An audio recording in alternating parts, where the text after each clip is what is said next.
요즘 여러분의 삶은 어떠십니까? 평안하십니까? 마음이 안락하십니까? 혹시 요즘은 쉽지 않다, 하루하루 겨우겨우 버틴다, 이렇게 살고 계신 않으십니까? 우리는 누구나 삶이 평안하기를 바라요. 근심 없이, 아프지도 않고 사랑하는 사람들과 웃으면서 하루하루를 보내고 싶어 하죠. 그런데 우리의 현실은 녹록지가 않습니다. 경제적인 어려움 때문에 누군가는 당장 이번 달 생활비부터 걱정하고 있죠. 가정 안의 불화나 자녀 문제로 인해서 매일 마음이 조마조마하기도 합니다. 어떤 분은 몸이 아파서 걱정이 이만저만이 아닙니다. 미래가 보이지 않고 초조하고 기도조차 손에 잡히지 않는 우리의 삶인 것이죠. 이런 상황 속에서 우리는 나름대로 대처하며 살아가고 있습니다. 더 열심히 노력하기도 하고요. 누군가는 이웃들에게 의지하기도 하죠. 조언을 구하기도 하고, 또 어떤 사람은 포기하기도 합니다. 체념하기도 합니다. 하루하루 그저 살아있기만 해도 된다, 이렇게 살죠. 그런데 이럴 때일수록요, 우리는 한 가지 매우 중요한 근본적인 질문을 던져야 합니다. 사실 우리에게 어려움과 고난이 닥치는 이유는요, 이 질문을 우리에게 던지도록 하기 위함인지도 모릅니다. 바로 이런 겁니다. 지금 내가 처한 힘든 현실 속에서 나는 하나님을 붙들고 살아가고 있는가? 내 안에, 내 삶 속에 하나님의 뜻이 실현되고 있는가? 내가 하나님의 사람으로 살아가고 있는가? 오늘 함께 읽은 말씀은요, 그 질문에 대해서 매우 강력하게 답변합니다. 하나님의 뜻은 세상의 모든 어려움을 뚫고 반드시 성취된다. 질문과 답이 조금 다르지 않습니까? 질문은 제가 뭐라고 했죠? 내가 하나님의 뜻을 섬기며 살아가는가? 내가 하나님의 편에 있는가? 내가 하나님의 길에 있는가? 이 질문을 던져야 한다고 말씀드렸는데, 오늘 성경이 주는 답은 하나님의 뜻은 결코 어그러지지 않는다. 하나님의 뜻은 반드시 성취된다라는 겁니다. 이 질문과 이 답이 어떻게 연결되는지, 우리의 삶 속에서 어떻게 이 서로 다른 것만 같은 대답이 내 삶에 힘이 되는지, 오늘 그 이야기를 함께 나누려고 합니다. 우리가 처한 여러 가지 어려움들 헤쳐나가고 이겨내려면요, 그 어려움이 어떤 어려움인가를 파악해야죠. 내가 배가 아픈데 두통약 먹으면 안 되잖아요. 관절이 아픈데 소화제 밤낮 먹어봐야 소용이 없습니다. 어떤 어려움이 우리에게 임하고 있는가? 우리가 직면하는 어려움을 크게는 세 가지 영역으로 나눌 수가 있어요. 첫째는 현실적인 장애물들이죠. 이스라엘 백성들이 발락을 두려워하고 발락이 지금 이스라엘 백성을 무서워하고 있는 것처럼 말이죠. 경제적인 어려움이 있어요. 물가가 오르고 수입은 그대로예요. 월세, 대출, 생활비, 여러 가지 현실적인 생존의 압박이 우리를 힘들게 해요. 그런가 하면 관계 속에서의 갈등도 우리를 내버려 두지 않죠. 가족 간의 다툼, 자녀와의 거리감, 직장에서의 스트레스, 이웃 간의 불편한 긴장. 건강하기만 하면 그나마 괜찮겠는데 여기저기 아픈 곳이 한 군데가 아닙니다. 육체의 질병, 아픔, 우리를 힘들게 하죠. 사회적인 불안정도 한 몫을 합니다. 정치, 사회 상황이 우리에게 큰 어려움으로 다가오죠. 이런 외부적인 두려움들이, 외부적인 아픔들이 우리를 흔들고 위축시킵니다. 그런가 하면 외부적인 어려움뿐만 아니라 내 안에서 솟아나는 어려움들이 있어요. 내면의 연약함이라고 할 수 있겠죠. 우리 미래가 불확실한 것만 같아요. 내 힘으로 아무것도 해쳐나가지 못할 것만 같아요. 내 계획이 무의미하게 느껴지기도 해요. 내 삶의 방향이 잘못되었나? 내가 이렇게 살아도 괜찮은가? 내 목표가 올바른가? 끊임없이 흔들려요. 내가 잘하는 게 뭐지? 내가 지금 제대로 살고 있는지 불분명해요. 더 나아가 영적으로 무기력해지죠.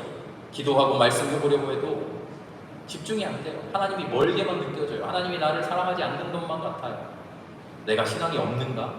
내가 진짜로 제대로 못 믿고 있나? 기도해도 소용없다는 그런 낙심. 어차피 안 될 텐데 하는 좌절, 체념. 하나님의 계획이라고 하는 거, 은혜라고 하는 거, 나하고는 다른 어떤 영적인 사람들의 이야기인 것만 같은 생각들, 그런 것들이 우리를 무너지게 만들죠. 그럴 때 우리는 괴로워지고 고립감은 더욱 커지죠.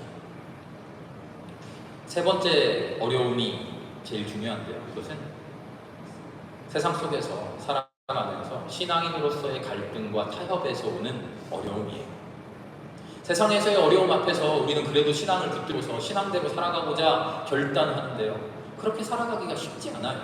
신앙대로 살면 어리숙한 사람이 되고요. 바보 같은 사람이 되고, 신앙 때문에 손해보는 현실이 우리의 눈앞에 뻔히 보여요. 하나님의 말씀대로 살면 세상에서 밀려나는 것만 같아요. 정직하게 살면 손해보고요. 착한 사람이 손가락질 당해요. 놀림 당해요. 이용 당해요.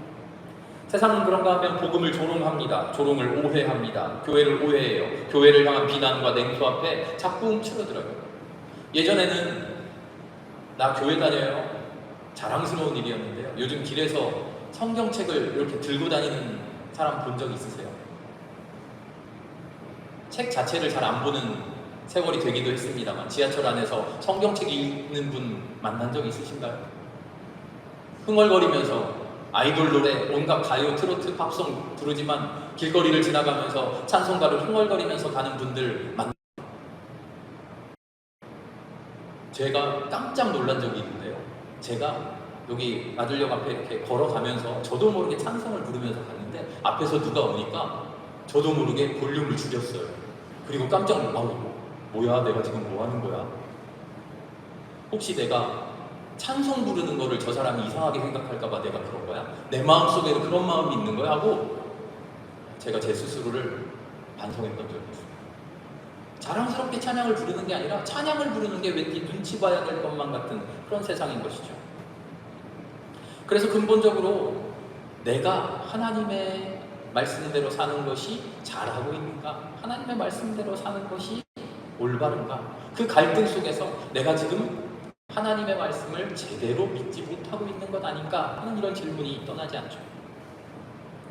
이런 어려움들 앞에서 우리는 본능적으로 뭔가를 하려고 해요. 대처하려고 하죠. 그 어려움을 이겨내려고, 타개해 보려고 여러 가지 수단과 방법을 동원합니다. 그런데 많은 경우에요, 우리가 행하는 우리의 해결책이라고 하는 것들은요, 일시적인 방어나 현실 도피에 지나지 않을 때가 너무나 많아요. 어려운 일이 닥칠 때 많은 사람들이 제일 먼저 하는 게 뭔지 아세요? 정신건강을 연구하시는 학자들이 결국에는 올바른 대처를 선택하기도 하고 결국에는 올바른 해결 방안을 스스로 선택하기도 하지만 제일 먼저 감정적으로 수많은 사람들이 떠올리는 것은 남 탓하는 거예요. 무슨 일이 딱, 어려운 일이 탁 생기면 아무리 이성적인 사람이라도, 아무리 훌륭한 사람이라도 내 감정이 툭 튀어나오는 거야. 아, 이거 누구 때문이야? 아, 이거 세상 때문이야. 나는 잘못한 건 없는데 세상이 나를 공격한다고 생각하는 거죠. 누군가의 잘못으로 인해, 누군가의 탓으로 인해 나에게 어려움이 닥쳤다고 생각하게 되죠.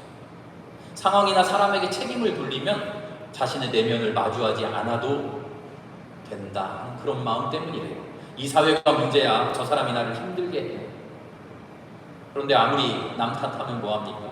그 상황이 바뀝니까? 그 문제가 근본적으로 해결되나요? 그렇지 않죠. 잠시 미뤄둘 뿐이죠. 아닌 척할 뿐이죠. 아닌 척하는 또 다른 방법이 있답니다. 그것은 어려운 상황과 상관없는 다른 일에 의도적으로 몰두하는 거랍니다. 자식과의 관계에 문제가 생기면요, 자식과의 관계를 적극적으로 해결하려고 하지 않고 대화를 끊고 자기 일을 열심히 한대요. 그러면서 잊어버리려고 한대요. 아무 일 없는 것처럼.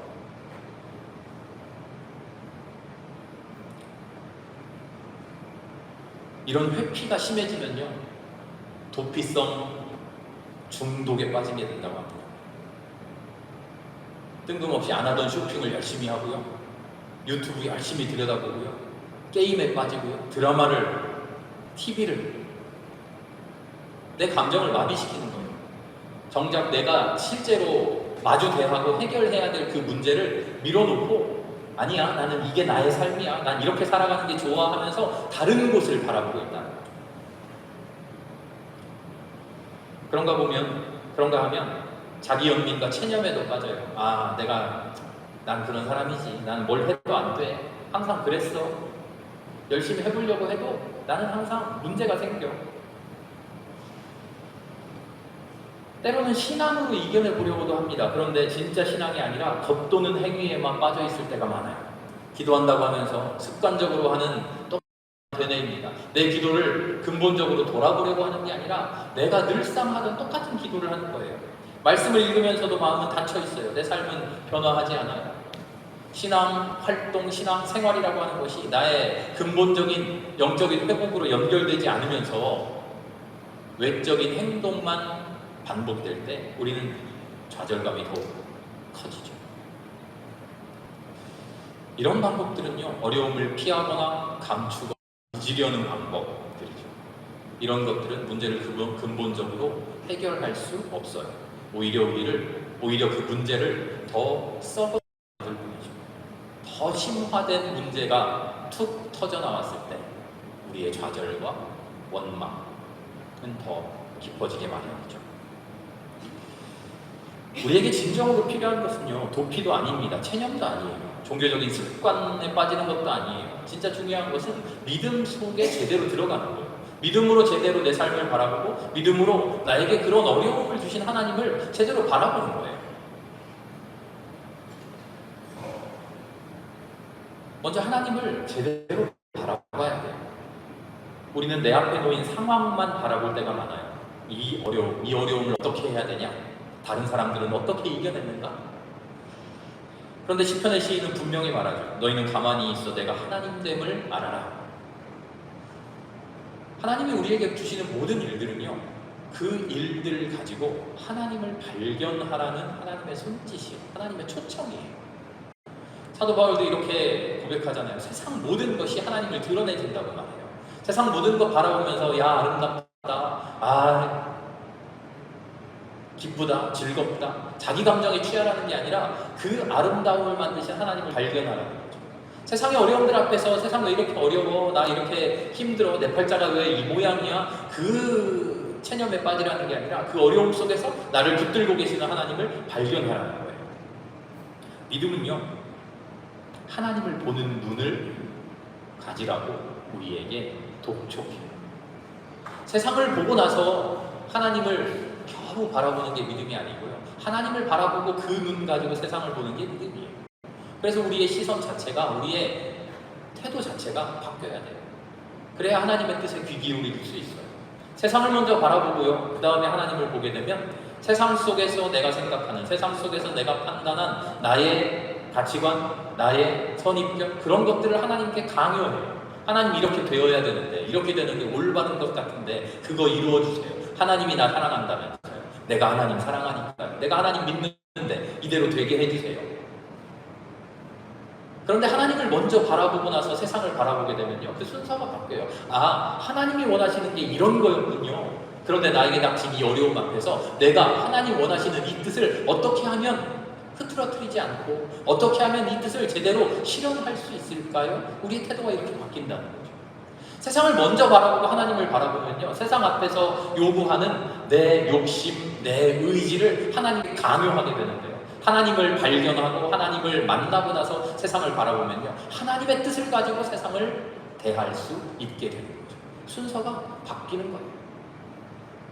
발람이 오늘 이렇게 예언해요. 우리가 읽은 민수기 23장의 말씀을 보니까 주님께서 복을 베푸셨는데 내가 그것을 바꿀 수 없다.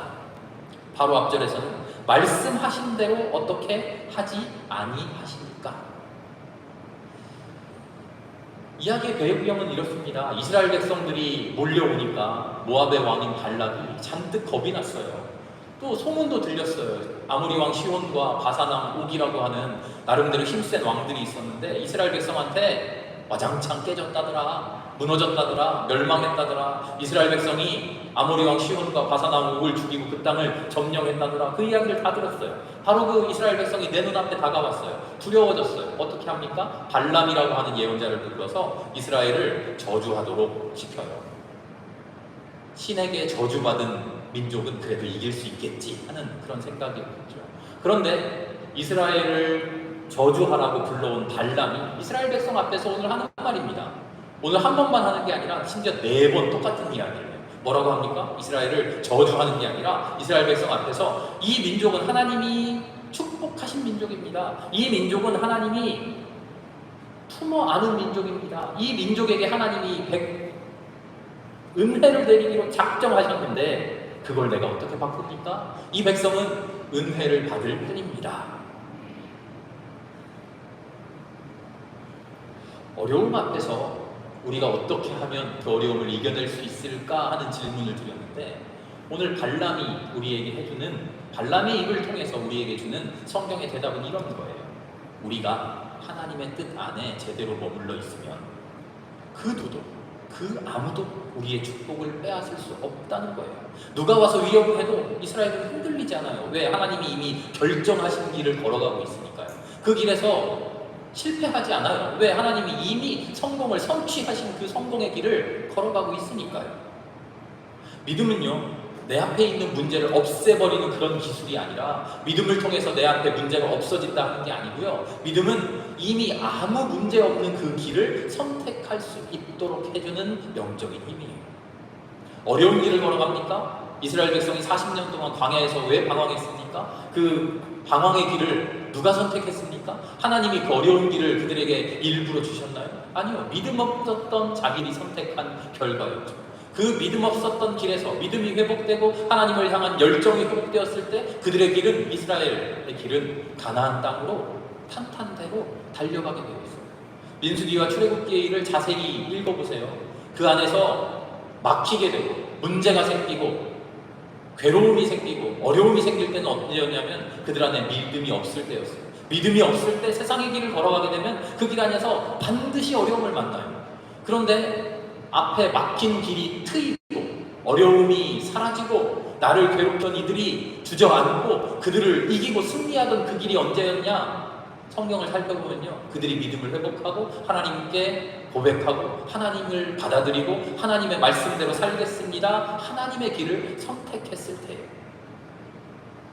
우리는요, 어려움이 생겼을 때, 고난이 생겼을 때 인간이니까 어쩔 수 없이 이 어려움을 어떻게 해결할까, 이런 문제 제기를 하는데요, 성경이 주는 해답을 전혀 다르다. 그 문제를 어떻게 해결할까가 아니라 애초에 문제 없는 길을 선택했느냐, 우리에게 묻는 거예요. 발람이 우리에게 말해주는 게 바로 그겁니다. 주님께서 복을 베푸셨는데, 주님께서 작정하셨는데 그걸 누가 바꿀 수 있습니까? 세상에 그 누구도 바꿀 수 없어요. 하나님이 복으로 작정한 그 길을요, 걸어가는 사람은 복을 얻을 수밖에 없어요. 은혜를 누릴 수밖에 없어요. 문제는 뭡니까? 우리가 그 길을 걸어가고 있느냐, 믿음으로 그 길을 선택했느냐, 아니면 하나님의 복과 아무 상관없는 고난의 길, 얼토당토 않는 길, 세상에서 그럴듯해 보이는 저 큰 길, 큰 문, 그 길을 선택했느냐 하는 거죠. 잘못된 길을 선택해놓고 그 길에서 오는 고난과 아픔 앞에서 하나님 왜 나에게 이런 아픔 주십니까? 하나님 왜 나에게 이런 괴로움 주십니까? 하고 하나님께 항변하면 그게 말이 안 되죠. 하나님이 우리에게 이미 주신 아름다운 길이 있어요. 이 길을 선택해서 가라. 너희 눈에는 좁은 길처럼 보이고 좁은 문처럼 보이지만, 그 길이 십자가의 길처럼 보이지만, 가시밭 길처럼 보이지만, 막상 그 길을 걸어가면 그 길에 진짜 은혜가 있고 그 길에 진짜 축복이 있다. 하나님이 우리에게 그 길을 주셨는데 우리가 그걸 선택을 안 하고 있다. 선택을 안 하면서 우리 눈에 그럴듯해 보이는, 우리 눈에 아름다워 보이는 그 길을 가면서 그 길에 수도 없이 있을 수밖에 없는 어려움을 당연히 마주하면서 하나님이 이 어려움에 나한테 주십니까? 우리가 그러고 있는 거죠. 얼마나 안타깝습니까? 얼마나 마음 아픈 일입니까? 근본적인 방법은 뭡니까? 하나님의 말씀을 붙들고 기도로 주님 안에 끝까지 머물러 있는 거예요. 힘들어도 좌절돼도 이게 아닌가 싶어도 끝까지 하나님을 놓지 않는 힘이에요. 굳게 믿으면서 하나님 안에 말씀 속에 기도로 머물러 있는 거예요. 이게 신앙이에요. 그렇게 해봤는데요, 기도해봤는데요, 성경 읽어봤는데요, 그래도 안 되던데요. 많은 사람들이 이렇게 얘기하는 것을 듣습니다. 왜 그렇습니까? 누가 하는 기도는 들어주시고 누가 하는 기도는 잘 안 들어주십니까? 기도가 뭐 좀 잘못됐습니까? 500만 원짜리 굿을 해야 되는데 100만 원짜리 굿을 해서 안 이루어진다, 뭐 그런 겁니까? 아니죠. 말씀을 읽었는데 나는 가방끈이 짧아서 이 말씀이 뭔지 잘 몰라서 하나님의 은혜를 못 받았습니까? 아니에요. 그런 이야기가 아니에요. 믿음의 역사는요, 성경의 역사는, 성경의 증언은 이 말씀과 기도에 끝까지 매달릴 수 있느냐 하는 우리의 마음의 힘을 항상 믿고 계셔요. 신앙의 선배들이 신앙의 역사가 증명하는 것은 이거예요. 증거하는 것은 그거예요. 힘없는 것은 믿지 못하고 좌절해버린 인간이지 하나님이 힘없는 거 아니에요. 끝까지 하나님을 붙들지 못하고 아닌가 보다 하고 하나님을 놓아버린 인간의 탓이지요, 하나님이 힘이 없어서 은혜를 베풀지 못함이 아니에요. 끝까지 믿는 자에게 승리가 임하는 것을 성경의 역사가 끝없이 증명해주고 있습니다. 우리의 삶도 증명하고 있지 않나요? 나의 삶을 한번 돌아보세요. 지금 어려움을 당하고 있는 것 같지만 하나님이 하나님을 붙들고 그렇게 기도했던 나에게 큰 은혜로 충만하게 함께 하셨던 기억, 그 경험이 없습니까? 우리에게 다 있잖아요. 그래서 기도하라는 것은요, 하나님의 말씀 붙들라고 하는 것은요, 마법 주문 뭐 그런 거 외우듯이 무지하고 맹목적으로 매달리라는 게 아니에요. 슬렁슬렁 기도하고 성경책 한두 장 슬렁슬렁 떠들러 보고서 날씨가 좋으면 놀러도 갔다가 약속 없으면 예배 나왔다가 그렇게 하나님 나 믿고 있어요, 하나님 안 떠났어요, 그런 거 아니에요. 하나님 아니면 필요 없다고, 나는 하나님께 내 모든 것을 다 걸었다고 필사의 도전으로 주님께만 매달리는 거예요. 그게 기도예요. 그게 말씀 읽는 자세. 기도는요, 내가 하고 싶은 거 다 하다가 그래 기도해야 하라고 하니까 기도 한번 해야지 하고는 그럴듯한 말로 내 마음에서 우러나는 말도 아니라 주워 들었던 말도 지난주에 장로님이 이런 기도 하던데 그 말 그대로 반복하는 그런 기도가 아니라 하나님 아니면 죽겠다고 하는 심령으로 하나님 앞에 매달리는 거예요. 대단한 말을 그럴듯하게 못해도 돼요. 아무 말 못해도 돼요. 띄엄띄엄 말문이 턱이 막혀서 입을 꽉 다물고 있어도 돼요. 그러나 내 마음 중심에 하나님 아니면 내가 죽습니다 하고 주님을 붙들고 있는 거예요. 바로 그 자세가 우리에게 있느냐. 신앙의 실천이요, 그럴 때 의미가 있어요. 하나님 아니면 나 아무것도 아닙니다. 하나님이 하라고 하셨으니까, 하나님이 이 길 우리에게 주셨으니까 나 죽든지 살든지 이렇게 살아가겠습니다. 이게 신앙의 실천이죠. 이렇게 하면 복 받는데 이게 좋은 거래, 한번 해보지 뭐. 혹시라도 우리의 마음에 이런 마음이 있다면 그런 신앙을 뒤집어야 돼요. 엎어야 돼요. 사람들은 몰라요. 사람들의 눈엔 보이지 않아요. 그러나 하나님의 눈엔, 우리 중심을 보시는 하나님의 눈에는 모든 것이 명명백백하게 드러납니다. 우리 모두 앞에 놓인 여러 가지 문제들이 있죠. 경제적인 압박, 관계의 갈등, 세상의 비난, 건강의 위협, 미래에 대한 불안, 이 모든 것들 앞에서 우리 지금 어떻게 대처하고 있습니까? 나는 세상의 방식이 아니라 하나님께 기도합니다. 훌륭합니다. 그런데 그 기도 어떻게 하고 계십니까? 내 원하는 것을 하나님께 강요하는 그런 기도하고 계십니까? 아니면 진짜로 하나님의 뜻을 원하는, 하나님의 뜻을, 그 뜻에 순복하는 그런 기도하고 계십니까?